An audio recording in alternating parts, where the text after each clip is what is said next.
Hi, Mommies to Be. Some of you have asked me for a recap of some of the movements that we've done in class, some of the more common and beneficial postures during pregnancy. So I thought I would make a little recap video, and for those of you, maybe we're acquaintances on social media or maybe you're a good friend, have said, you know, hey, what are some helpful things I can do? I can't make it to your class, but I really want to do some things on my own. So this is not by any means all inclusive. This is just my favorites that I'll share with you.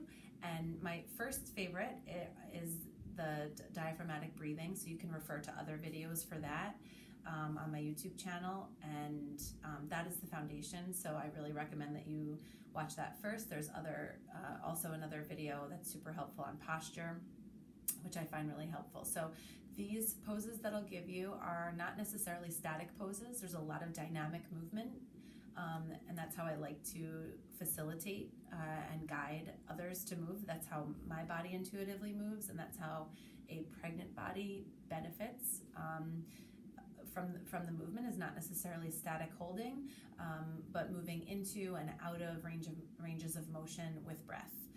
So I like at least 8 to 10 breaths to explore, so you can like pause the video and explore it on your own and then keep going, you know, press play again. But I want it to be less about like, here's what to do and here's how long to do it for, and much more about like you listening to your body, like what do I need, how long do I need to be here, maybe it's different on either side.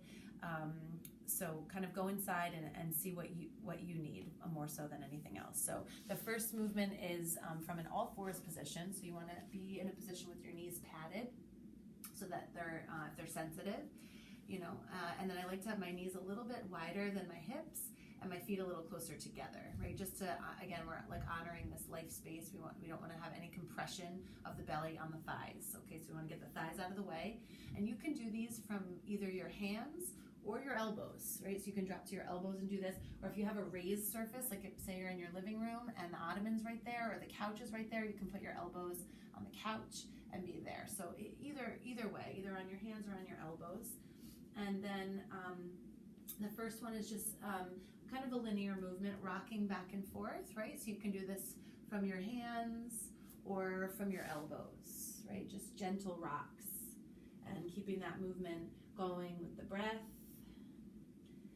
And then you can add in some tilting of the pelvis. So I like to picture a clock on my back, and 12 o'clock is up behind my belly button, at my belly button level. 6 o'clock is down at my tailbone. 3 and 9 are my hip points on either side, right? So I'm gonna maybe lift up to 12 o'clock and then go to 6 o'clock. 12 o'clock and 6 o'clock. And there's no one right way to breathe. So you can explore the in-breath in one direction, the out-breath in the other direction, and then you can try to switch it, right? So just really go inside and tap into your own breath. And then you can play with 3 and 9, right? Shifting your hips to either side.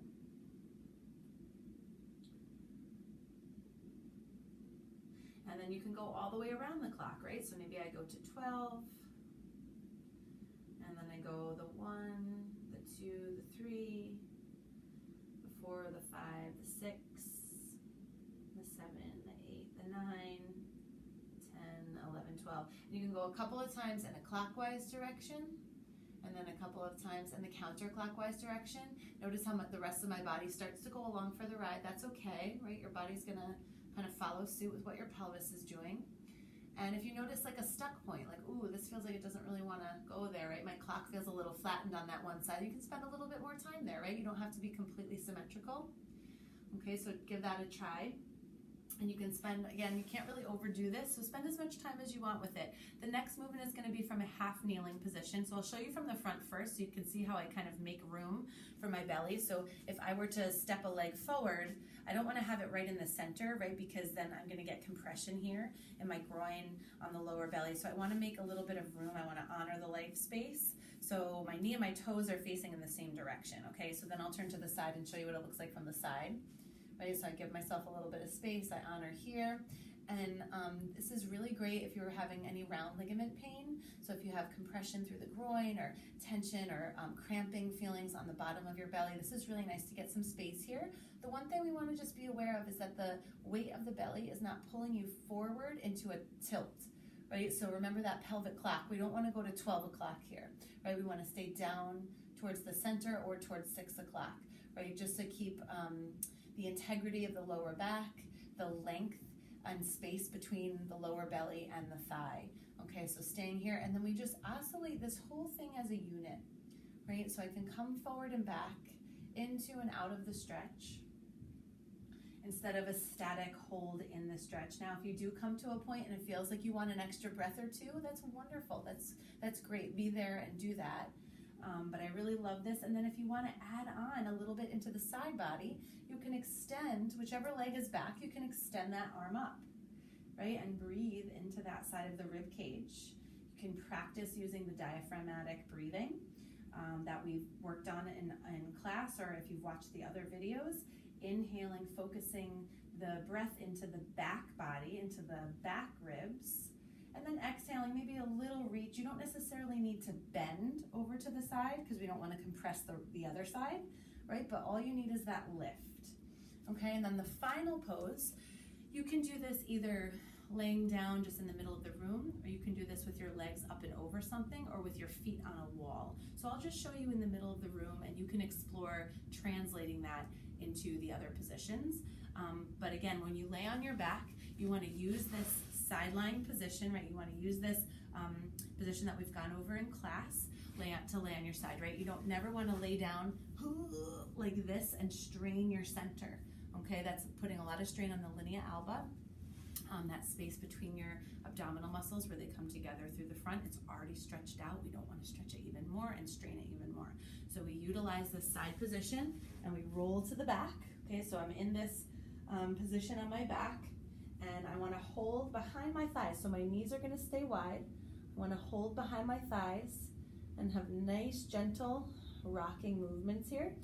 If I want a little bit more sensation, more stretch, I could reach up and hold my ankles. And if I want even more than that, I can hold on to my feet.